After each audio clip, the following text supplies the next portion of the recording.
കണ്ണമാലി ഭദ്രകാളി ദേവി ക്ഷേത്രത്തിൽ പൊങ്കാല ഉത്സവം ഭക്തിസാന്ദ്രമായി. ഗണപതി ഹോമത്തോടെ ആരംഭിച്ച ചടങ്ങുകൾക്ക് കൊച്ചിൻ കൃഷ്ണപ്രിയാരേഷ് ദീപം തെളിയിച്ച ശേഷം ഗീതാരാജു പൊങ്കാല അടുപ്പിൽ അഗ്നി പകർന്നു.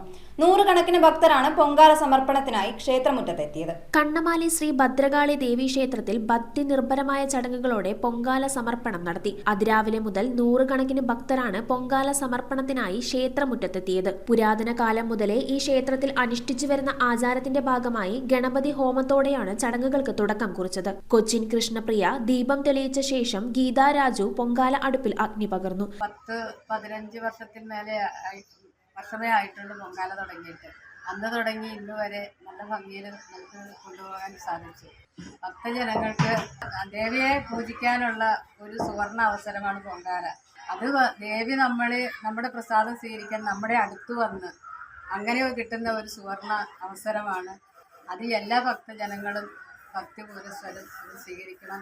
എല്ലാ വർഷവും അത് ഒന്നുകൂടി മെച്ചമാകണം. തങ്ങളുടെ ഇഷ്ടദേവതയ്ക്ക് ക്ഷേത്ര തിടപ്പള്ളിയിൽ വെച്ചല്ലാതെ നിവേദ്യം തയ്യാറാക്കാൻ ഭക്തർക്ക് ലഭിക്കുന്ന അവസരമാണ് പൊങ്കാലയുടെ മാഹാത്മ്യം. 3 ദിവസമെങ്കിലും വ്രതാനുഷ്ഠാനം വേണമെന്നാണ് ആചാരം. ഇതിനായി പുതിയ മൺകലം, ഉണക്കലരി, ശർക്കര, നെയ്, കദളിപ്പഴം, കൽക്കണ്ടം, മുന്തിരി, തേങ്ങ തുടങ്ങിയവയാണ് പൊങ്കാലക്കൂട്ട്. പൊങ്കാല നിവേദ്യം തയ്യാറായി വരുമ്പോൾ മേൽശാന്തി ദേവിയുമായി വന്ന് പൊങ്കാല കലങ്ങളിൽ തീർത്ഥം തളിക്കുന്നതോടെ പൊങ്കാല സമർപ്പണം പൂർത്തിയാകും. ക്ഷേത്രം president Siddharthan, secretary KA Sudheer, KP Binoy തുടങ്ങിയവർ ചടങ്ങുകൾക്ക് നേതൃത്വം നൽകി. തുടർന്ന് ഭക്തർക്ക് അന്നദാനവും നടത്തി. News bureau, Kochi. റിങ്ങുകൾ 1 ഗ്രാമിൽ തുടങ്ങുന്ന മാലകൾ, നെക്ലസുകൾ 9,000 രൂപ മുതൽ ഡയമണ്ട് നെക്ലസുകൾ 1 ലക്ഷം മുതൽ ആരംഭിക്കുന്ന വെഡിംഗ് സെറ്റുകൾ, കൂടാതെ നിങ്ങളുടെ പഴയ സ്വർണത്തിന് ഏറ്റവും ഉയർന്ന മൂല്യവും മഹാരാജ ഗോൾഡ് ആൻഡ് ഡയമണ്ട്സ്